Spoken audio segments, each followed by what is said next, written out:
Before we dive in, a quick shout out to Thrizer. More on them later, but trust me, you'll want to hear this episode. Welcome to Bossing Up Overcoming OCD, the podcast designed to help you take control of your life and boss up to OCD. I'm your host, Erin Davis, OCD therapist and relationship coach. I'm also a wife, mom to 3, and dog mama. If you're overwhelmed by thoughts that aren't getting cured in typical talk therapy, it's time to climb out of that valley and enjoy the view. Grab your coffee, pop in your AirPods, and join me as we explore proven strategies, personal stories, and expert advice to help you boss up and thrive beyond OCD. Her worth wasn't dependent on being available 24/7 or saying yes to every single request. All right, this episode is about the approval trap, setting boundaries with colleagues and bosses. Have you ever found yourself saying yes when every part of you wants to scream no? Maybe it was staying out late at work, or you had family plans you wanted to get to, or taking on, oh my goodness, that extra project, right? It just gently slides over to your desk and you can't find the words to say no, even though you are already overwhelmed. Maybe you're also agreeing with your boss on their ideas, even though you know better and you actually have a better approach. Oh, spoiler alert. For high-achieving women, setting boundaries at work can feel impossible. You worry that saying no might damage your reputation, hurt your career prospects, or make people think that you're not a team player. But here's what I've discovered after working with hundreds of professional women.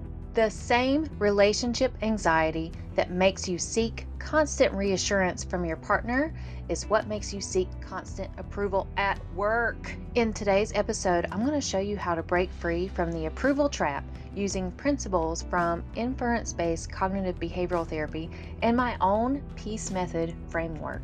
These are tools that I've used to help transform both career and relationship dynamics in the lives of my clients. Before we dive in, if you're new here, I'm Erin Davis, a relationship OCD coach for high-achieving women. These high-achieving women excel at work but struggle with overthinking in their relationships. If that sounds like you, hit subscribe, follow. You can also download my 10 tips for relationship OCD.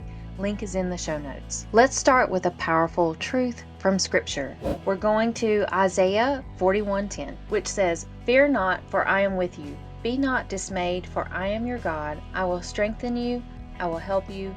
I will uphold you with my righteous right hand." This verse can help you during those times when you're feeling trapped or you're feeling stuck in that, honestly, y'all, the worldly thinking about getting approval from others. God is going to help you. God is going to lift you up.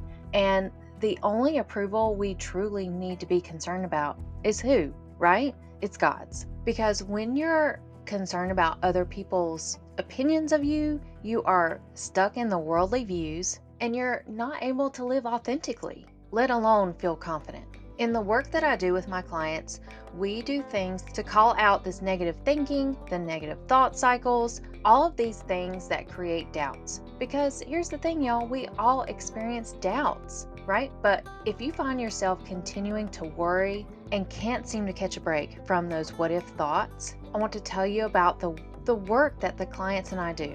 So we call it a faulty inference. That is a conclusion that you've drawn, but it isn't based in reality. The inference might sound like, if I set boundaries at work, my coworkers won't like me. Or if I say no, my boss is going to think I'm being difficult. So let me introduce you to my client, Rebecca, as we'll call her. She's a senior manager at a consulting firm where she was known for being available 24/7. Yeah, and I've even been there myself, so I'm not throwing any shade. She answered emails at their beck and call. She took calls and texts during her son's soccer games and never pushed back even when given unreasonable deadlines. When Rebecca and I started working together, she realized this same pattern also showed up in her romantic relationships. She was constantly checking if her husband was happy, apologizing for having needs, and walking on eggshells to avoid any conflict. Sound familiar? And the root of both issues, y'all, was a deep-seated belief that her worth was tied to others' approval. This is where Our work together and my approaches can become very powerful. Instead of just treating the symptoms like the symptoms of people pleasing, we not only address the behaviors, but we address the faulty inference at its core. It's so exciting. Like, I just can't wait to get more people knowing about all these methods and tricks. It's amazing. Total life changing shift. Because you learn to distinguish between what's real and what's imagined, because all those doubts are creating false narratives. Thrizer transforms the way clients interact with their out of network benefits. As you know, clients need to manually submit super bills for out of network sessions and wait months for reimbursement. With Thrizer, clients can just pay a copay for sessions, while Thrizer covers the rest of your full rate up front. They handle everything from verifying out of network benefits to submitting claims to waiting for reimbursement on the client's behalf. In turn, they are an incredibly powerful tool for you and your practice to convert and retain private pay clients. You can try Thrizer completely for free with my link, or go to join.thrizer.com/Erin. So in getting back to Rebecca, she wasn't getting any actual evidence that she would be seen as difficult, or that she was being expected to do these unreasonable deadlines, or that she was needing to be answering her phone during her son's soccer games. No, she was doing this all on her own, and same was showing up at home, right? Like, husband is carefree, not the conflictual type, but she still found herself worrying that any kind of conflict meant trouble in paradise. So once she realized the stories that she was telling herself and these false narratives, we started to then examine the evidence, like the actual here and now, or something that you can experience with one of your 5 senses. When we examined that evidence, we found that her colleagues respected her more because she was showing up with clear boundaries. She was being authentic and confident. And guess what? Her boss never penalized her for having reasonable limits. In fact, those who set boundaries were often given more responsibility because they are seen as trustworthy and responsible and honest. And this brings me to a principle based upon the life of King David back in the Old Testament. Before becoming a king, David served under Saul, who became increasingly jealous and volatile. David had to set boundaries with his boss, literally, because Saul was trying to kill David, and all the while David was fleeing from Saul. Yeah, Saul was trying to kill him with a spear. Yet David maintained his integrity and respect. He didn't compromise his values or his safety to please Paul. But can you imagine if David had not set boundaries with Saul? We wouldn't have all of these great stories about King David. So ultimately, this boundary allowed David to preserve not only his life, but also his ability to fulfill his calling. Amazing, right? Now, in the work with Rebecca and I, we also look at emotional awareness, where we are recognizing those things that are driving your fear, because something is feeding it, right? For Rebecca, we discovered that her fear wasn't really about her job at all. It stemmed from childhood experiences where love felt conditional on performance. And that's very common for high achieving women.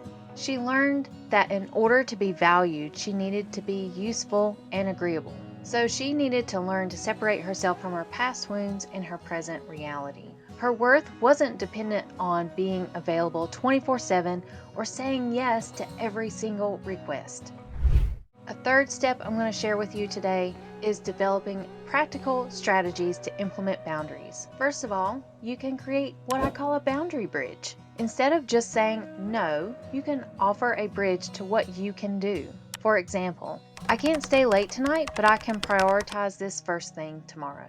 Another action step, you can call it the pause practice. So when you're asked to commit to something, you can respond with, "Let me check my schedule and get back to you." By doing this, this breaks that automatic yes pattern and gives you space to make a thoughtful decision. The last part of these action items to help you with boundary setting is what I call the value alignment. With your values, you can then frame boundaries in terms of what you cherish, what you find is a priority, what brings you fulfillment, and that way you can be clear on when you can decline additional unnecessary tasks. or tasks that don't align with your values, right? Like you don't want to be taking those phone calls and texts at your son's soccer games. Here's some fun facts for you. According to a study published in the Journal of Occupational Health Psychology, employees who set healthy work boundaries report 53% higher job satisfaction and 68% lower burnout rates. Also, research from the Harvard Business Review found that women are 2.5 times more likely than men to feel uncomfortable setting boundaries at work. This isn't just about saying no more often, it's about recognizing your inherent worth isn't tied to others' approval. Today, you've learned how the approval trap affects high achieving women.